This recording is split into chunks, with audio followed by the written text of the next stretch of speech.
We have waited more than lately. Online also they are there already.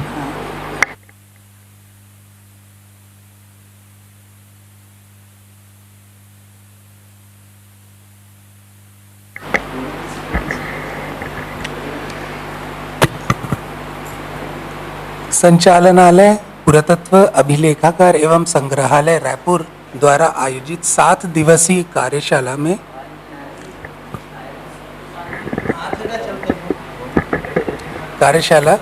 प्राचीन अभिलेख एवं पुरालिपि अध्ययन पर जो कार्यशाला हो रही है,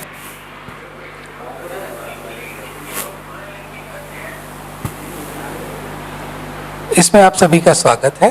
अब तक हमने भारत में प्राचीन लिपियों के विकास क्रम के बारे में सीखा है और मौर्यकालीन ब्राह्मी लिपि को पढ़ना लिखना हम थोड़ा बहुत सीख चुके हैं। इसी क्रम में आगे चलकर हम कुषाणकालीन ब्राह्मी लिपि के बारे में आज सीखना शुरू करेंगे। इसलिए मैं सर से चाहूँगा कि हम तकनीकी सत्र की शुरुआत करें।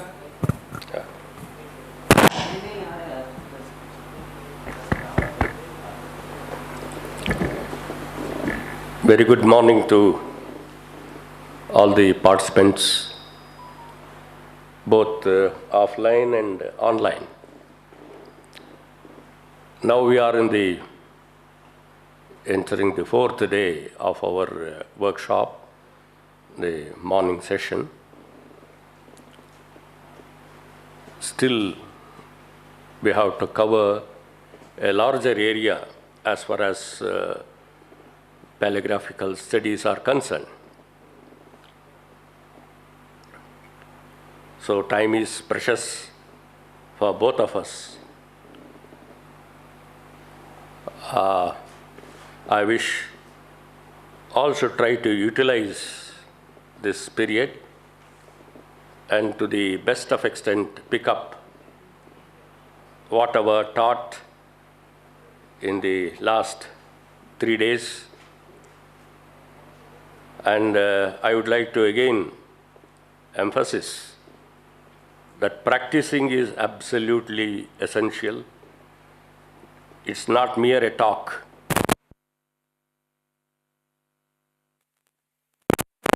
Writing, and tomorrow when you want to try to decipher inscriptions, you should try to know the forms of the letters. Then only you can successfully try to decipher. So, before I proceed to the Kushan, the paleographical aspects of the Kushan inscriptions, as mentioned in my schedule also, a brief account I would like to give about the copying of the inscriptions, how we do conduct our epigraphical survey and copy inscriptions. See, in the Archaeological Survey of India, there are many branches, as you all know, various circles from belonging to different parts of the country. They do take care of preservation, conservation, and so many aspects. And there are various archaeological museums which take care of the artifacts, sculptures, and architectural objects which come through the course of excavations and other activities. Again, there is a science branch which give periodical treatment, scientific conservation. You know, due to vagaries of nature, many monuments often require periodical attention, either to remove the vegetation or cleaning is very much essential. So science branch is there. Likewise, horticulture division, where they have to lay a beautiful garden around to give a very beautiful ambience to the monument, to the temple. As you might have seen in Taj Mahal, Khajuraho, there are many, many such World Heritage monuments and the surroundings, how beautifully they are maintaining. So, as I told in the introductory day, the Archaeological Survey of India was established here in the 1861. And perhaps the very next branch, a very premier organization as far as epigraphical and paleographical studies are concerned, that is the epigraphy branch of the Archaeological Survey of India, was established in the year 1887 with Dr. Hulsch, a German scholar, as the government epigraphist. So they gave a great impetus, momentum to the epigraphical studies. Even before that, I told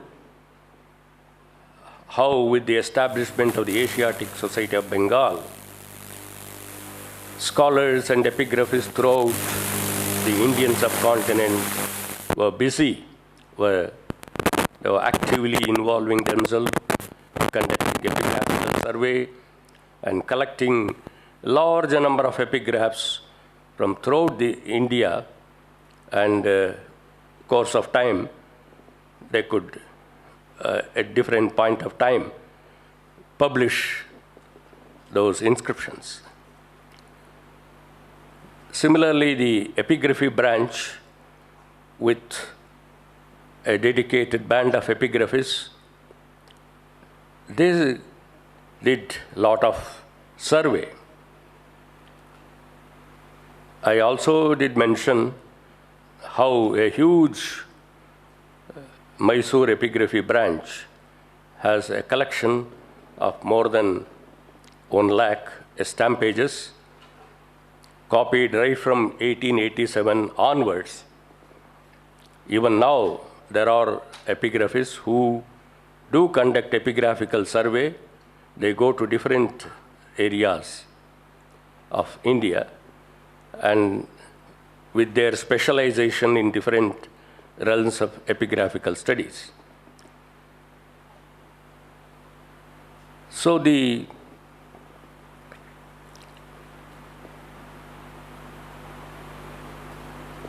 is, as I told, every branch has its own nuances of working. And normally for us, the tour season starts from August onwards, August to February or March. And in that period, various epigraphical assistants and officers, they undertake tour and copy inscriptions. Now, the communication with, we are able to get large number of material from different parts of India. Earlier it was not the case. We have to undertake tour to different parts, to the museums, to the archaeological sites, to various temples and monuments, and copy inscriptions. Why, we used to avoid 2 seasons, that is the summer. During severe summer, it becomes very difficult to undertake field work. And similarly, during the rainy season also, it's not ideal for us to travel and copy inscriptions. So whatever copied in the months of 6 months or 7 months, we bring stamp pages. As I was telling, we would be accompanied by one stamp page mechanic. We'll take stamp pages. Sometimes it requires in situ study also, especially, I would like to say, just imagine there is one Jaina image. And most of the time when it is cross-legged, seated cross-legged, and the pedestal you have the inscription, and it's very difficult for us to access that with bent beating brush or anything to copy. So there, in such situation, perhaps we have to note down the date then and there itself after seeing the. And I told the course of excavation or such, either the inscription gets worn out, damaged.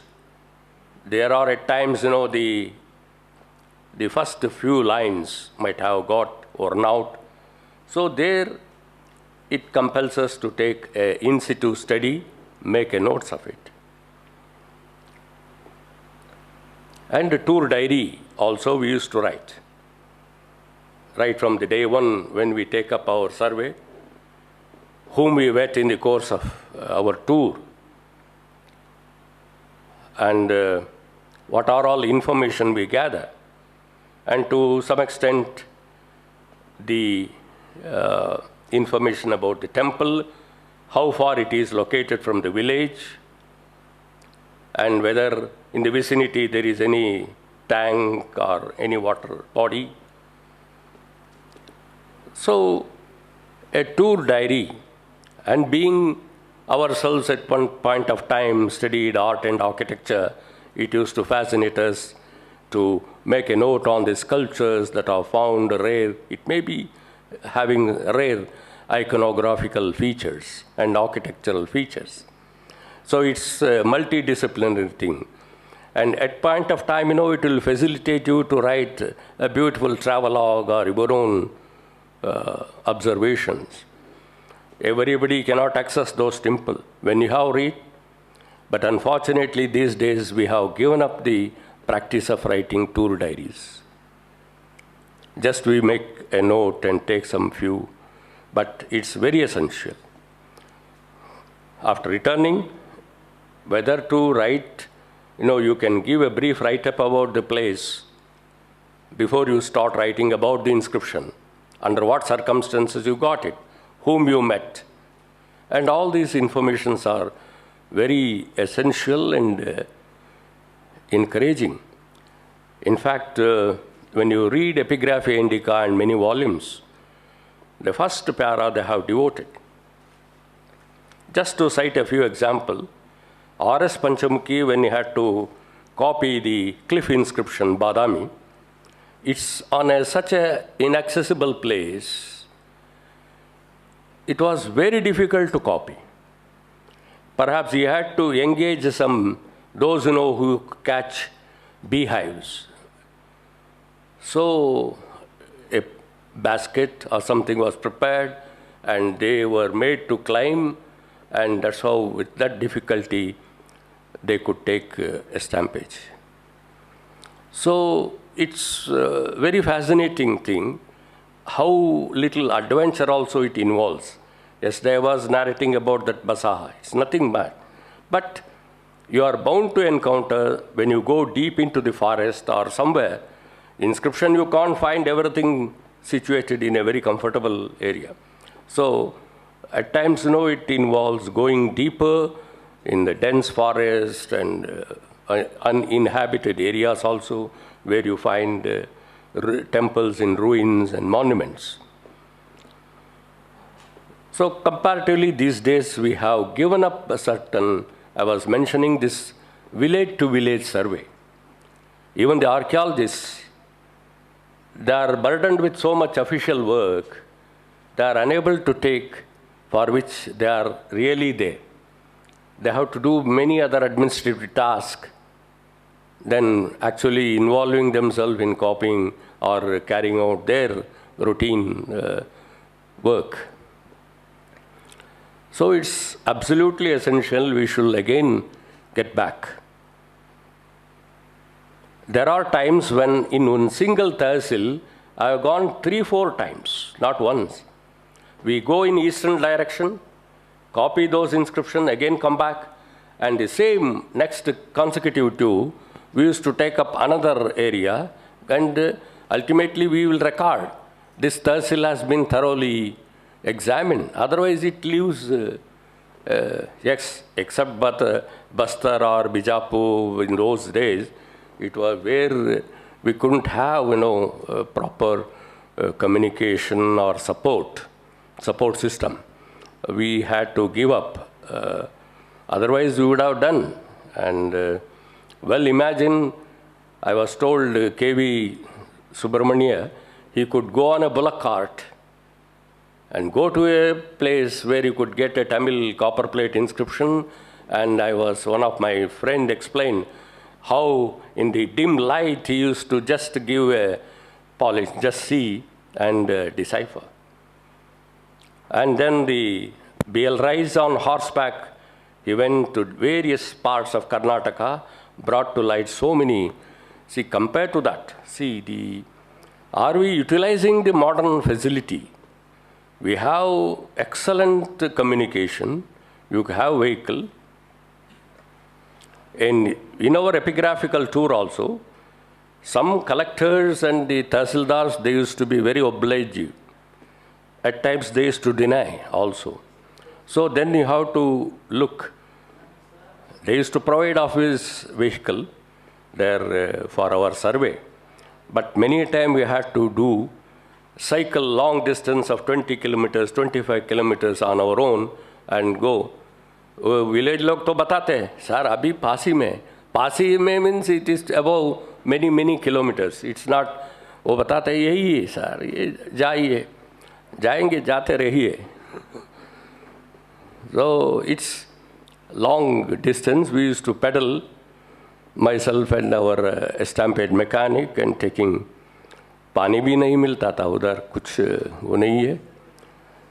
हमारा वही है, घर से कुछ लेके जाते थे, ये जो बीटन राइस में वो होता है ना वो, और we used to have something in the morning. Yes, कभी कभी कुछ नमकीन चाय में हमारा चलते थे. सुबह जाओ, एक घर में रुक के थोड़ा चाय पिलाते थे और कुछ नमकीन रखना है. So we were not having our regular food also. So this is, we see these things you cannot read in books. At times I am thinking to put all the personal experience in a form of books. You get theories, you get about the subject they have written, but what personal thing they have. Even about DC Sarkar, some scholars have said the driver used to take the vehicle, and even during that short time of journey, Sarkar used to write one article. And I have read most of the time when he was on epigraphical survey, he used to complete the article almost and come to the office and add some footnotes and references and send it to journals. So in the site itself, see then how much time and energy would have gone. See, when copying comes, to add my experience, I had to visit Shatrunjaya in Palitana district. And in one of my talks, my journey as an epigraphist, more than 4 decades, it's on the YouTube. You can just listen. I've added many anecdotes. And this is one such, where I was given training, how to take a stampage. You know the Jains. Palitana is a Jain center with a large number of inscriptions. In Epigraphy Indica volume also, especially 2, large, good number of inscriptions are covered. A Buddhist monument, other temples, it's fairly easy. But Jain temples, copying inscription is a very difficult task. See, those who are on the pillars or somewhere a separate slab is there, you can copy. And those under worship, inside the Garbhagriha, or that you will not be allowed, because they don't allow the brush to touch this one. So we used to somehow convince, even brass में भी मिलते थे. उसको आप देखे तो कुछ मूर्तियाँ के पीछे कुछ लेख मिलते हैं पुरान इसमें. So we used to take that also, a stampede. But getting the permission, you have to write to the president of the Jain, that Shvetamba, Digamba, whomsoever that authorities, they will give permission for you to take. That's very difficult. Yes, Buddhist is very easy, because this is one part, and it goes in 3 phases. One, whenever some scholar used to write, or he would like to cite that, sir, we have discovered, or we have a record in this place. So based on the letters or communication, what we used to receive, we used to go to that particular place and copy. Another thing, looking into the gazetteers. When archaeological sites are there, when some ruins are there, that also we used to make note of it. They used to say there is a huge mound with ruins, unsurveyed part. We used to go and copy those inscriptions. And another thing, the museums like this. I visited Indore Museum, Raipur Museum, Calcutta National Museum, many museums. It's very easy, rather. Any part of the time, when museum is opened, you can go, of course, with the due permission they used to give. Very comfortably, you can sit in a shade, observe and take without any botheration. The problem is the field. That's why we have to leave very early morning. If the sun is too bright and hot, it's very difficult. So one has to go little early so that if field is there, you have to copy that. And wind, see, we'll have that, maybe they will decide where to take their stamp pages. With when heavy wind blows, it also becomes difficult. One is the sunshine, heavy, bright sunshine, the wind. And normally you find a Sati stone or a hero stone in the midst of a field. How you will take?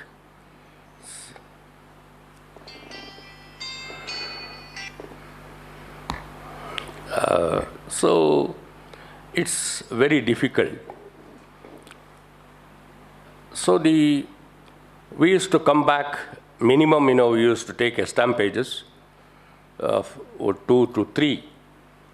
And in addition, some photographs also. We didn't have that very sophisticated camera or mobile in those days. So we used to office, they used to issue a box camera. That simple, very simple. Because they used to depute a photographer when we have very, very, very important, significant inscriptions. Then the director used to depute the photographer for us to go with the team and take photographs. Normal tours also used to exceed more than 30 days. It's not just going and coming back. Once you set out, train journey itself will take 3 to 4 days. And then that apart, other things. So it's very long tours, and yes, every branch will have this sort of, and that period, we used to come back and prepare transcripts. And then each year, we bring out periodically annual report on Indian epigraphy. So it's a must, we have to report it, the first instance. And in those, any inscription which is above 75 years, that is considered as antiquity. So that we have to ignore. If it is less than 75 years, we couldn't copy. But I think now we have to change this frame of mind. When I see even Chhatris and other records, which are going to get destroyed in the course of time, I think that also need to be copied. We shouldn't stick to that rule, it should be 75 or 100 years like that. Because wo to fir chala jayega. We will lose that. And when Arabic and Persian inscription, which is less than 40 or 50 years, where they do copy, what's wrong in copying a Sanskrit inscription or inscription in local dialect? It will be recorded, it will be there, which is also of very significance at the micro level. To build the local regional history, they are of very great significance. So this noticing is very essential. And I have also given a talk about the epigraphical publications, how one should access this. What are the different indexes? And what are all the ASI publications and the publications brought out by the various state archaeological departments, universities? They are very, very important. So many of the different aspects are available on YouTube. Yes, that also you can listen, add to your knowledge. Because I have gone too open in many things, It's earlier, scholars used to keep with themselves. never even share their own charts and other thing. Now there is a proliferation. Knowledge should grow. When I share something, my knowledge will go up. There is no point in keeping everything. Our conservative attitude will spoil. It will not help us to grow. More you share, more you grow. Because I will come with different ideas, different thoughts. वही basic तो वही पढ़ाना चाहिए. उससे there is no, if some form is there, I can't any magnet changes in that. That remains. But you can, epigraphy is such a subject.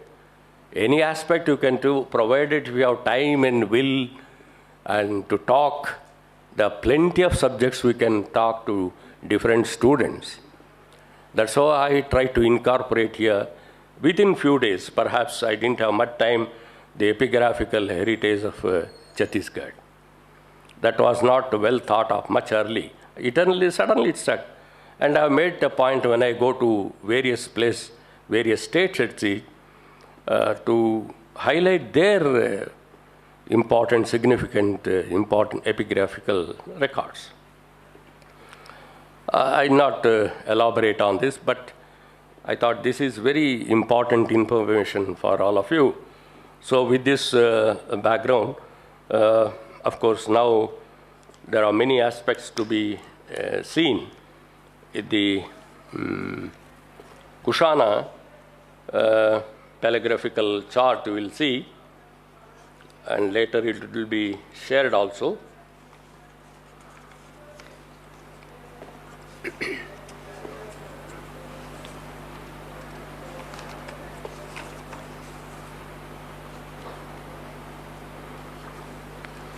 Because of so while dealing with the Brahmi, I have covered even up to the other aspects about the technique and other thing. So I not again go with that, and let's see the, and once I go with the up to Gupta, not even up to this one, we'll try to review from Mauryan to Shunga, Kushan, and Kshatrapa. So, as a very quickly through this, I can't write everything. Even I copies, I would like to confine to 2-3 lines, because writing, why I am writing, mainly you can observe. The same, with a laser, I can't point out how the vowel signs are formed in a very clear-cut way. So, a few lines I will write on the board or about the I copy, and the remaining, I can ask them to Xerox and send to you.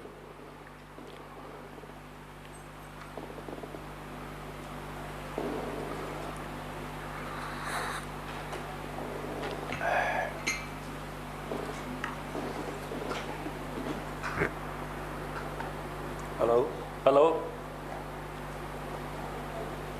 ये बंद on है?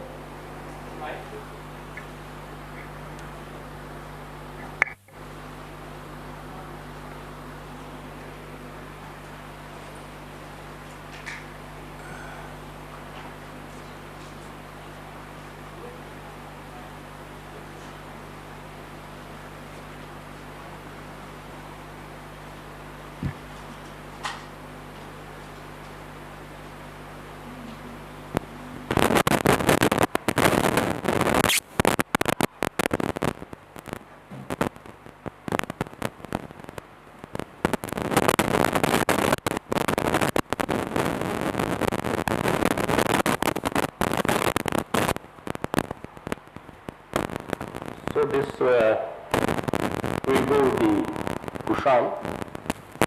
As you know, quite a large number of inscriptions are available. Yes, for study purpose, there are two. One is the Mathura inscription by Yanaret.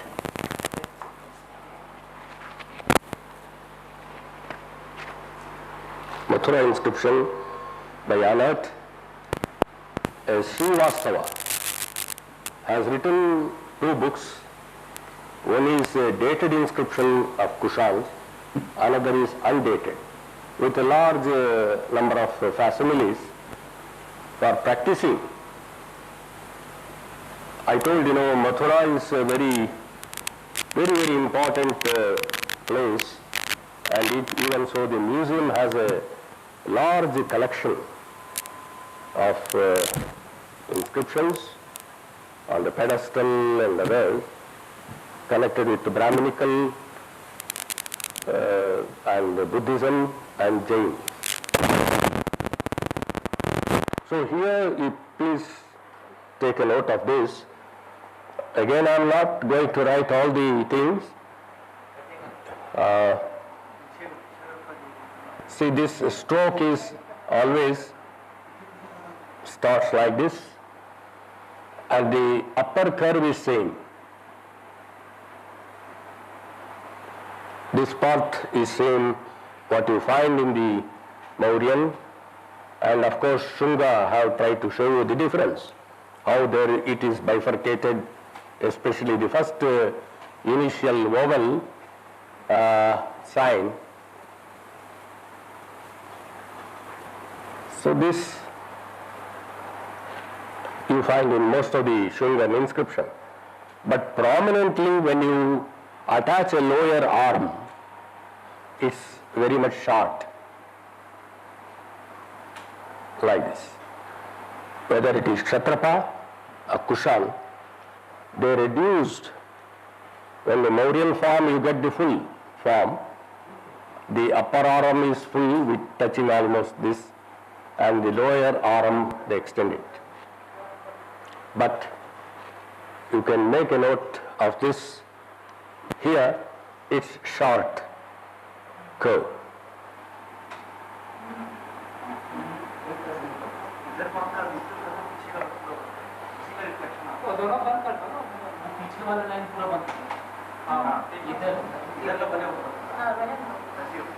And this again the arm.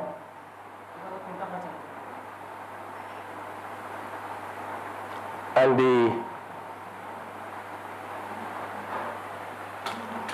they attached a slanting stroke in the lower portion, just like this. So Maurya, they attached here straight stroke, but you find a slant stroke Kelly. And the Mauryan E with the apex facing to the right side, but here you find one dot, this is E. E.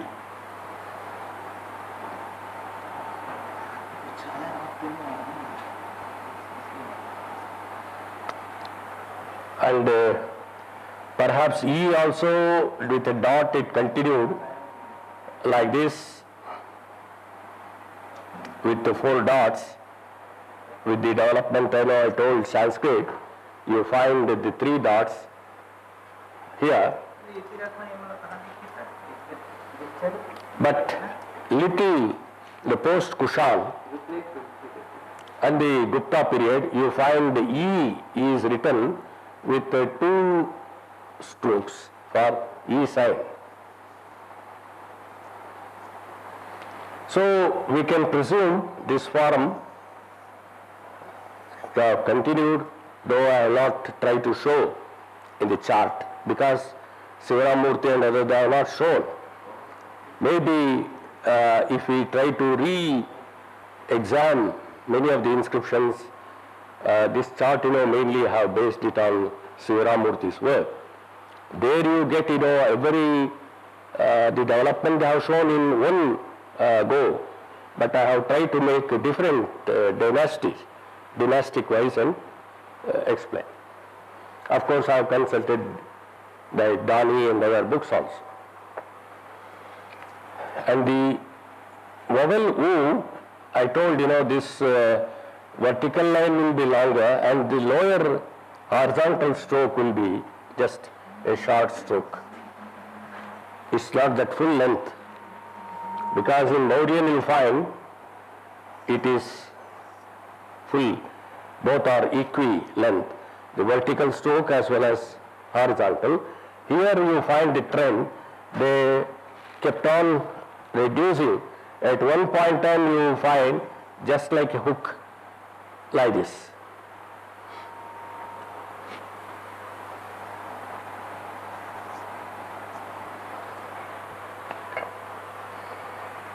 And A is facing to this direction.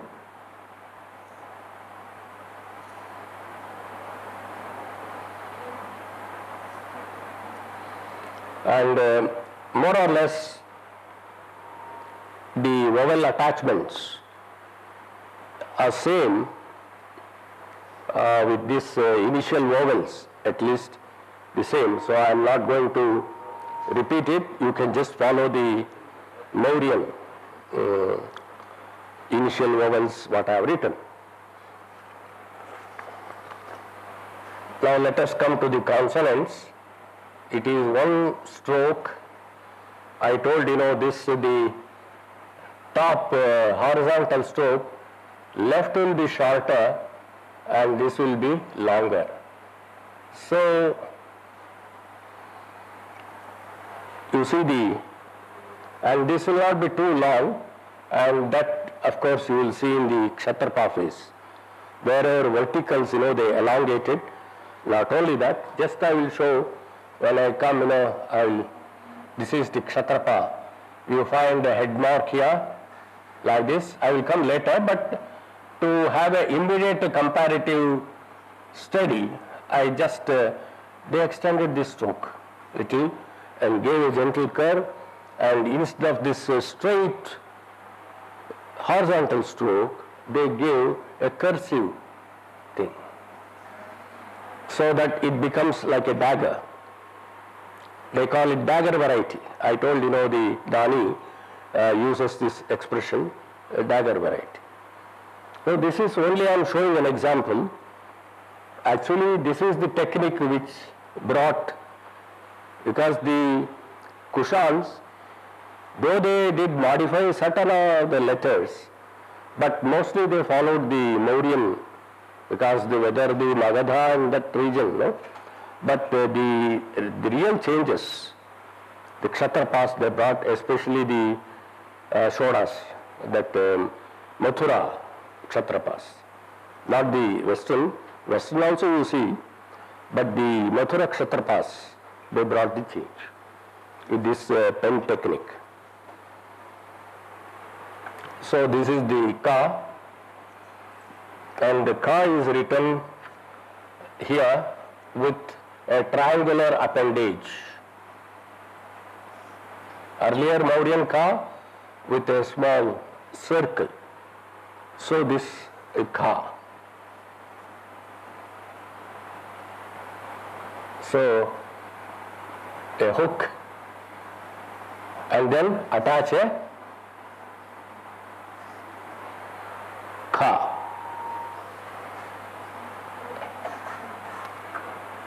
You are able to see? And Ga, how Mauryan Ga we used to write. Why I am taking you Mauryan in this phase, most of them they don't do that, they come to that phase. But to give an immediate comparison, I am taking you to this, so that the subtle difference you can understand. So here they shortened this stroke, the right left arm, and they made it cursive. So this is the angular variety of Ga, and this is the cursive variety of Ga. Normally you find this, that becomes a sort of regular feature in course of time. So this will be shorter, and this they try to maintain the length. So here you find the difference. And sometime you find a footmark here. It's called footmark. We call two things. When it is there, it is a head mark, and it is there below, it is called a footmark. Suppose I'm writing ka, you attach a stroke, it becomes footmark. And this is the one, they kept on extending, and it results in the regular ka. And now what ka or what we write course of time, it assumes like this. It's mainly because of the footmark which they kept extending, and they try to connect the left arm, the evolution that takes place.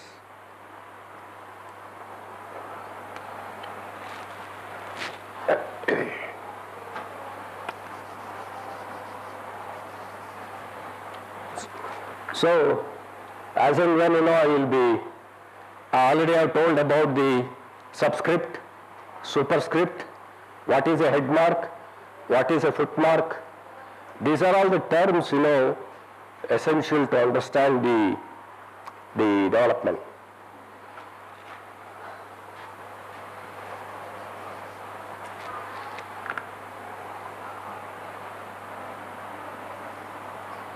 Ga.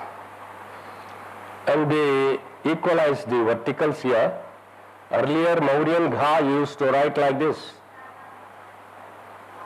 Now they maintained the straight and took the stroke above.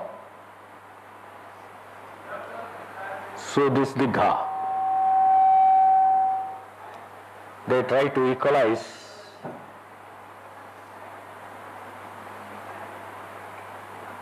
Whatever you call it, this is the cursive Gha of Mauryan phase, and this is the Gha of Kushan.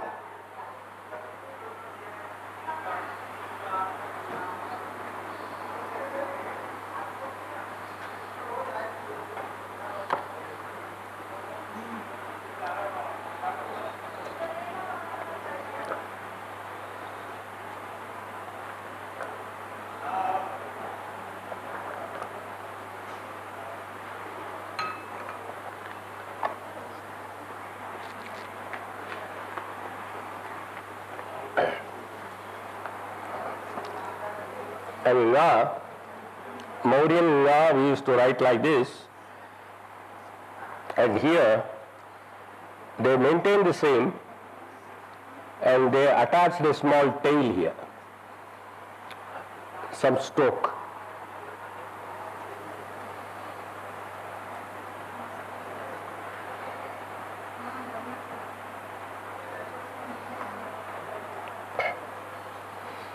And the Mauryan Cha, one stroke with a semicircle attached like this, but they suppress this stroke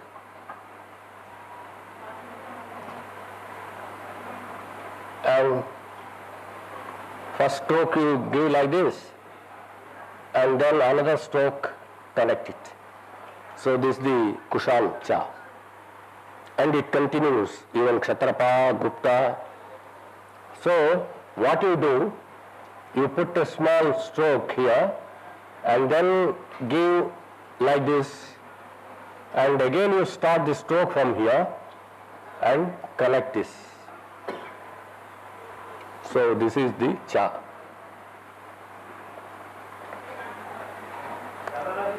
Cha, again the loop will be smaller here on the left side, and this will be bigger. But in Mauryan, you follow like this, one semicircle here, again another semicircle attached like this.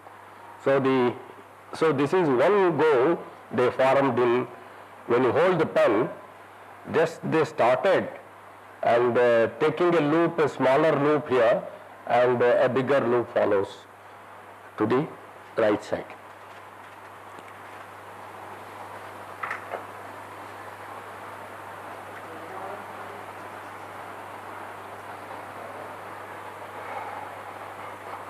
And Ja is, earlier of course you had this cursive, sometime you find a middle loop also like this, the Mauryan or Shunga. Of course Shunga it is angular, But here you find the arms goes like this, and the lower, they try to give a little bent,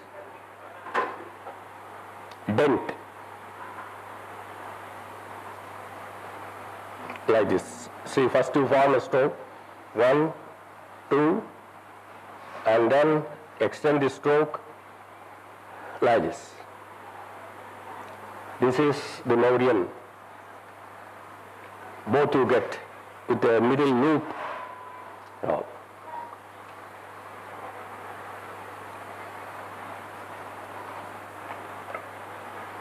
Jha, I told, they extended the vertical with a top stroke, with a small attachment. They extended the stroke, and then they shortened the entire thing like this.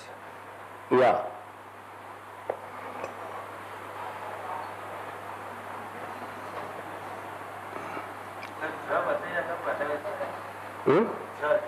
Cha आएगा वही same form में, but the vertical is little longer.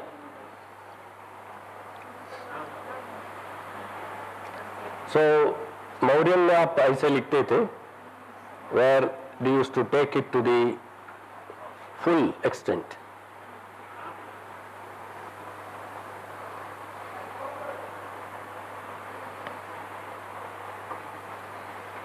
And I told, Ta doesn't go any change either in the Kushan or Kshatrapa, just and Tha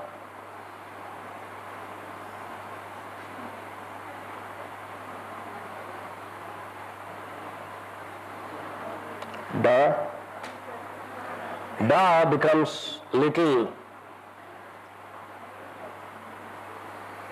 There is a change. The Mauryan used to write that stepped Da. Okay? A stepped Da takes a form like this. Just you begin a stroke, slight turn you give, Da.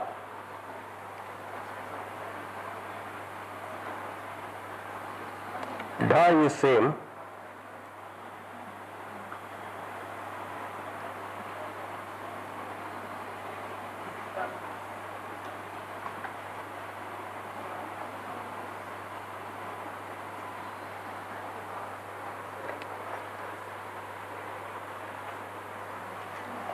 Na में strokes goes little like this, and this will be shorter like this. So earlier you had exactly parallel line going the Mauryan. So this they gave little slantness to the both the horizontal stroke on the top as well as this. They go a little, not too much, but and this invariably will be shorter.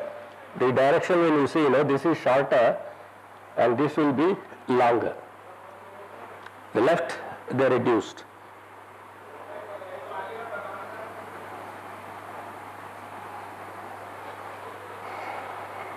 And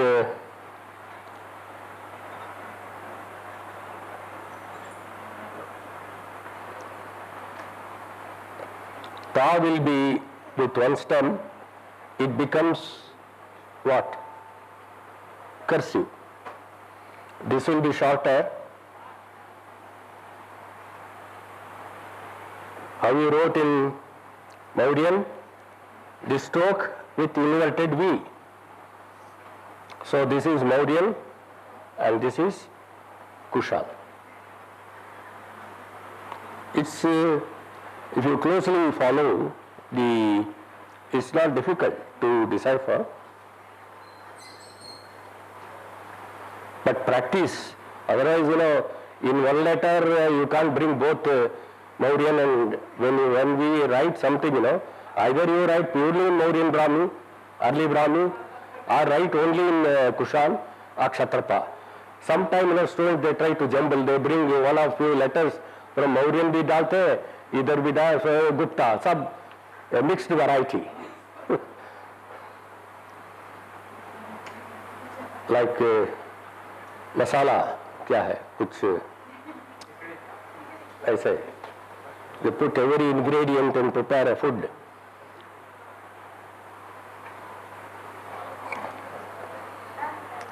Ta, and Tha is no change.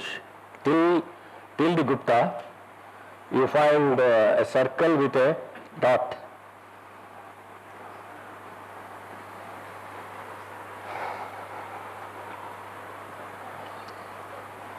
Da changes here.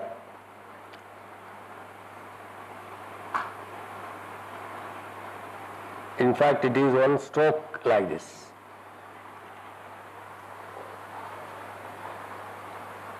And the direction also changes. It altogether changes. Please keep in mind. And this how now it has continued up to our Nagari. Earlier we used to write like this, where the mouth used to face to the left side. But it changes here. Mouth is facing this side, and in fact what we have done, we have added a tail and a head mark for the modern Nagari. So the direction has changed now in this phase. That you have to remember. This there is a change, very prominent change, not a simple change.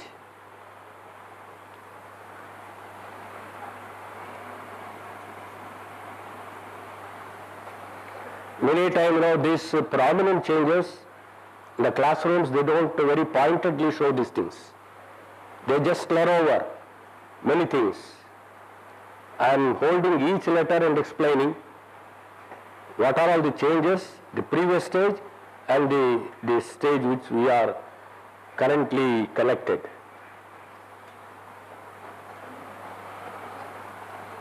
And Dha, there is, of course, it faces this side. That happens.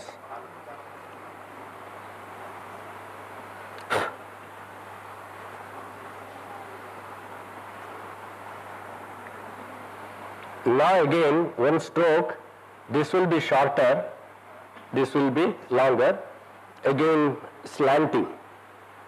Like Mauryan, we had one stroke going like this.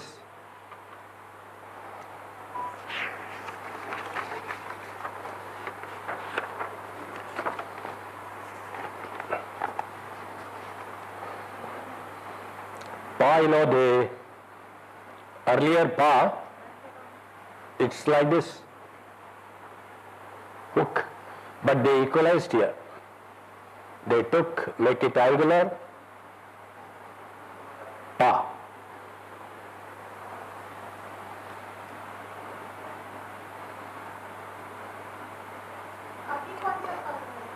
ये this is Kushan, this is the Mauryan. But when I go further, you find a little head mark here. Little head mark is the prominent thing in the Kshatrapa, that when we take the next phase. Almost same with a little prominent head mark.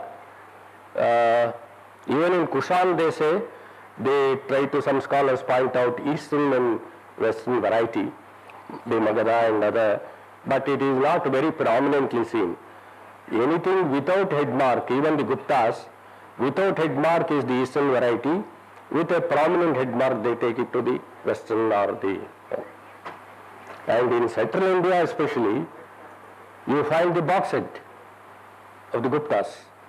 That's a very prominent variety. Though box is small, but the one way their contemporary Vakatakas developed that as a very prominent feature, and subsequently the other rulers, Somavanshi, Sarabapuriyas and others, they continued the tradition, including the male head, others. So this is the thing. filled in the board. I was, on the first day when they asked, the first thing my requirement put, try to provide as big as a big board with a marker. Sometime when we are invited, there will be very sharp board. We have to keep often erasing and rewrite. But the first pleasure is seeing a big board and a good pen. That's the requirement. And this one rare experience I would like to add. When I was teaching in the Institute of Archaeology some years before, that was in Puradakila. For a time, the SA invited me for a cup of tea, and the students were also there. They are a very little congested room. Added to that, there was no power the whole day. And then immediately I thought, let me go to that Shantiniketan type, where the board was brought under a tree. All the students sat there, and to carry on a calligraphy class was not at all difficult for me. A bright sunlight and a pen and marker, all started learning, and very short, 10 to 15 students, they could hear me. So in a natural atmosphere, I could go with the class.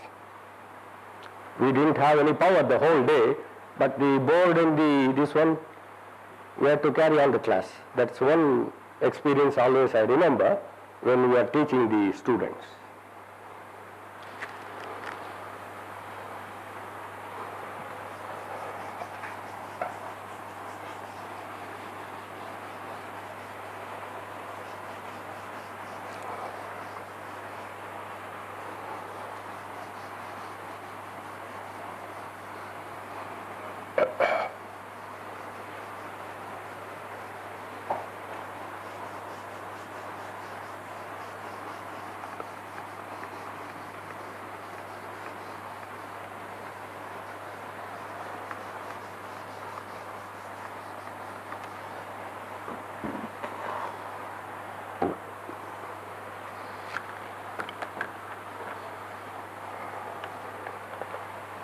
And Fa also, they took above and left the curve. Earlier you see in the Mauryan staking, but they extended that curve and equalized it, and this is Fa.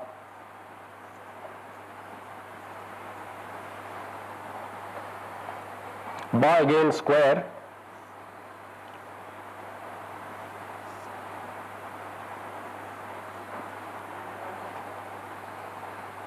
Is Mauryan only, and Bha, when you please observe here, you please write like this, one stroke. Okay. Then attach, start here. The earlier armchair, which was just like Mauryan face, it takes a different turn. So this straight stroke made a curve like this. And this also, they try to make it like this, Bha.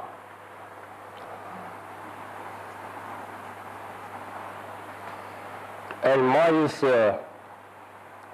this is cursive of Ma, of Mauryan, and now you find, either you try to draw this one and then attach another one, or you can cross like this and connect this stroke like this.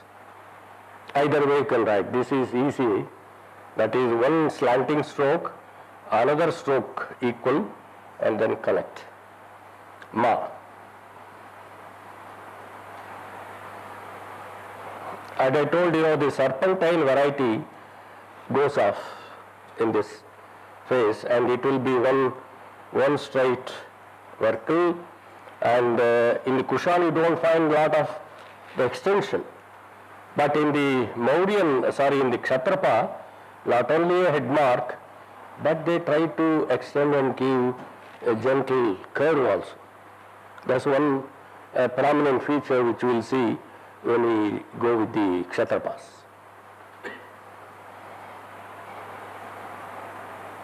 This one, not the first. Just for comparison, this is Kshatrapa, which I will take later, and this is Kushan. So the vertical need not be too long in this. And law also. Huh? Yeah. अभी आएगा ही ना? Ah, correct. Sorry.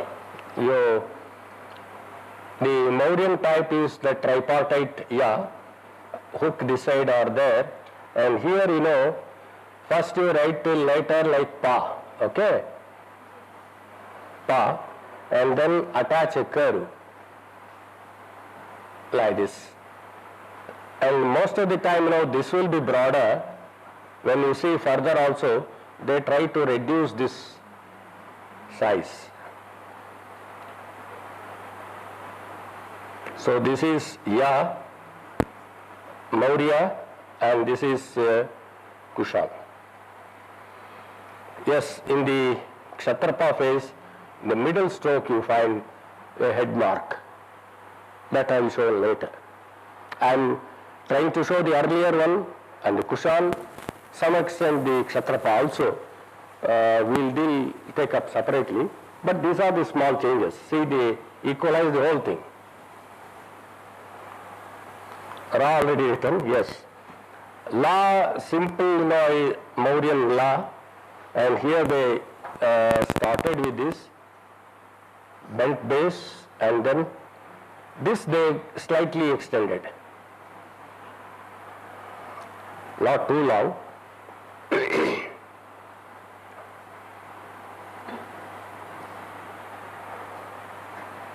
And the Va, Mauryan, and here it is with a head mark.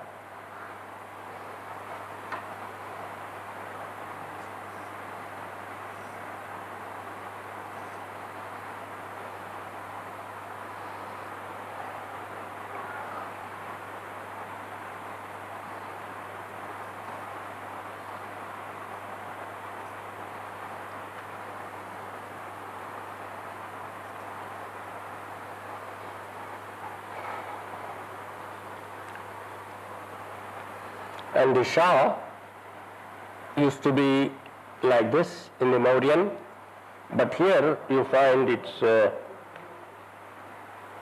takes a horseshoe form, okay, like this, and then connecting with a horizontal stroke. Shah, Shankar Shah. No, Shanmukha Shah. No, sorry. This is Shankar Shah only. Then I misled you. Sorry.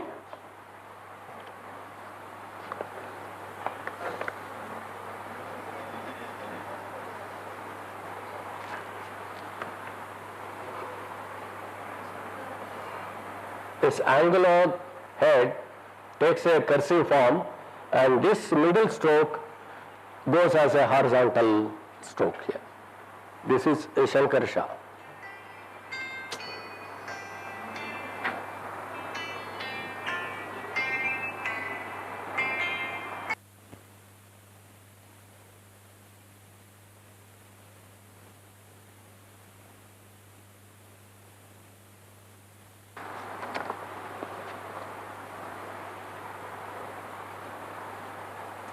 And now let's come to the Shanmukha Shah, where it is like this, and you are going to form a stroke like this, little bent, and then the stroke will go slanting like this.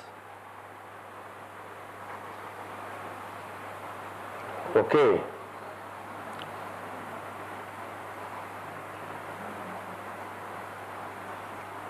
Shanmukha Shah. And this palatal, this dental saw, which is a Mauryan, but they try to equalize this, in the sense they took it above and then attach a hook, small hook, not long.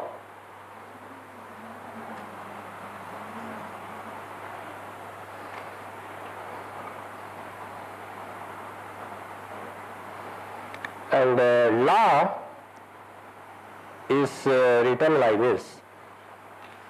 In Gupta also you get L below dot, but very rarely we see in the inscription la, L below dot, la, la, la. अब ऐसे लिखते हैं ना ये हिंदी में कैसे लिखते हैं नागरी ला ला ला एल बिलो डॉट ला ला is basically a Dravidian sound, but they have devised from Kushana Kshatrapa, even Gupta also. They have cited certain inscriptions. I am not right now getting where it is occurring. When you see the Dani's book or Sivaramurthy's book, you will come to know. But you can just write this form, L below 2 dot, but very rare occurrence, very rare. So, before I proceed with the medial signs, I would like to give a break for 2 minutes and then we will further continue.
continue with the women signs. आपके last में रा लिखा है रा अरा तो नीचे हाँ नहीं लिखा है Ah, oh, सर के बाद हाँ correct. वो भूल गए, yes.